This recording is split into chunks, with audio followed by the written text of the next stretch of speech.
আসসালামু আলাইকুম প্রিয় মালয়েশিয়ান প্রবাসীরা, আপনারা সবাই কেমন আছেন? আশা করি সকলেই ভালো আছেন এবং নিরাপদে আছেন। দীর্ঘদিন পর আপনাদের মাঝে একটি ভিডিও শেয়ার করতেছি। এই মুহূর্তে ফেসবুকে প্রবেশ করা যাচ্ছে না।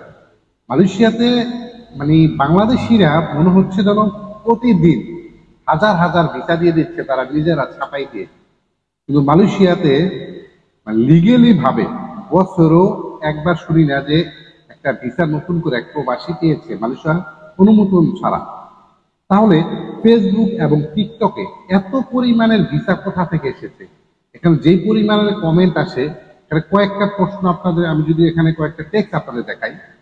কিছু কিছু প্রবাসীরা প্রশ্ন করে যে আগামী মাসের 21 তারিখে নাকি ভাই বৈধকরণ দিচ্ছে, আগামী মাসের 14 তারিখে নাকি বৈধকরণ দিচ্ছে। কারণ হচ্ছে আমরা নিজেরাও দেখতেছি রিলস এবং টিকটক এবং ফেসবুক পোস্টে প্রচুর পরিমাণে এই সকল মানে কি বলবো অযৌক্তিক কিছু প্রশ্ন তারা তুলে ধরে।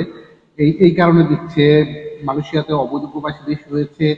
এতে কিন্তু বাংলাদেশের ভাবমূর্তিটা নষ্ট হচ্ছে। কারণ মালয়েশিয়াতে লোকালয় কিন্তু আজকে এখন থেকে ফেসবুক আপনি দেখবেন ট্রান্সলেট নামে একটা অপশন থাকে।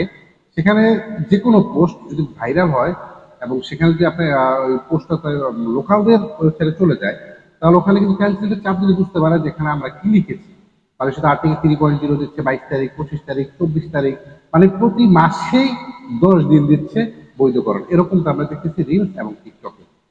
কিছু কিছু প্রবাসীরা এই সকল প্রশ্নগুলো করে থাকতেন, ভাই এত তারিখে নাকি বৈধকরণ দিচ্ছে, আগামী মাসে নাকি দেশে যাওয়ার সুযোগ দিচ্ছে মাত্র 500 টাকা খরচ করে। এই তথ্যগুলো এই সকল প্রবাসীরা কোথায় পায়? যার কারণে প্রবাসীরা পাসপোর্ট রেডি করে বিভিন্ন কোম্পানির কাছে পাসপোর্ট গুলো রেখে তারা জিম্মি হয়ে যায়। প্রতি মাসের স্যালারি থেকে 500, 400, 300 করে টাকা কাটতেছে বৈধকরণ করে দেবে বলে। তাহলে দিন শেষে ক্ষতি হচ্ছে কারা? আমাদের মতো বাংলাদেশিরা। এরকমটা শুধু বাংলাদেশিদের মধ্যেই দেখা যায়, অন্য কোনো দেশে দেখা যায় জি আনডকুমেন্টেড। এটা এশিয়ার মধ্যে মালয়েশিয়া একটি শ্রম উন্নয়নের জন্য বেস্ট। সেক্ষেত্রে হাজার হাজার প্রবাসী কন্টিনিউ অবৈধ হচ্ছে এবং কলিং ভিসাতে আসতেছে, অনেকে ভিসা পাচ্ছে না। আনডকুমেন্টেড থাকবেই মালয়েশিয়াতে। এখন এটার জন্য প্রতিদিন তার বৈধকরণ দেবে না। মালয়েশিয়ার অভ্যন্তরীণ কিছু বিষয় রয়েছে, স্বরাষ্ট্র মন্ত্রণালয় বা মালয়েশিয়া জামাতার ইমিগ্রেশনের থেকে কিন্তু আমরা তথ্যগুলো পাবো। এই পর্যন্ত মালয়েশিয়াতে জামাতার ইমিগ্রেশন বলেন, স্বরাষ্ট্র মন্ত্রণালয়ের ফেসবুক পেজ বলেন বা ফেসবুক প্রোফাইল বলেন, মালয়েশিয়া টুডে, এরকম বিভিন্ন পত্রিকায় কোথাও এরকম কোনো আবাস দেখি না আর্টিকেল 3.0 বা নতুন ভাবে আবার দেশে যাওয়ার সুযোগ দিতেছে 500 টাকা খরচ করে। এই তথ্যগুলো আপনারা পেয়ে কেন বা প্রবাসীদের বিভ্রান্ত করতে হবে? এই তথ্যগুলো কেন আপনারা দিচ্ছেন এক একটা প্রবাসীকে? এতে আপনি হয়তো নিজের কিছু লোকদেরকে পাসপোর্ট দিয়ে একটু প্রফিটেবল হচ্ছেন, বাট ওই সকল প্রবাসীদেরকে যেরকম ক্ষতিতে ফেলতেছেন এবং ওই সকল প্রবাসীদের মধ্যে একটা বিভ্রান্ত সৃষ্টি করতেছেন।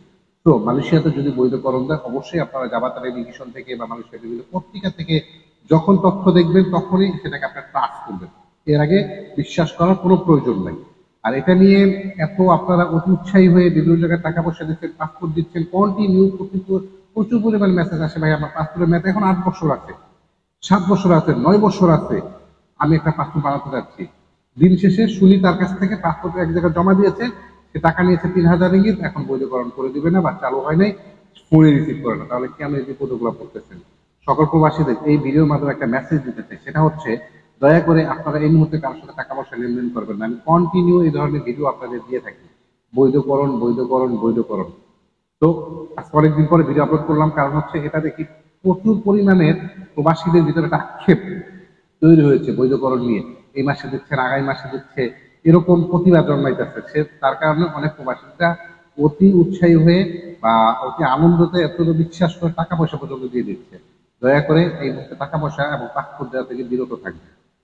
নেক্সট ডে যদি আপনাদের নিয়ে মালয়েশিয়াতে কোনো রকম বৈধকরণের কোনো আশঙ্কা মালয়েশিয়া ভেরিফাইড পেজ থেকে, সেটাকে অবশ্যই আপনাদের বলার চেষ্টা করবো। সকলে ভালো থাকবেন, নিরাপদে থাকবেন। দেখা হবে নেক্সট কোনো ভিডিও। আসসালামু আলাইকুম।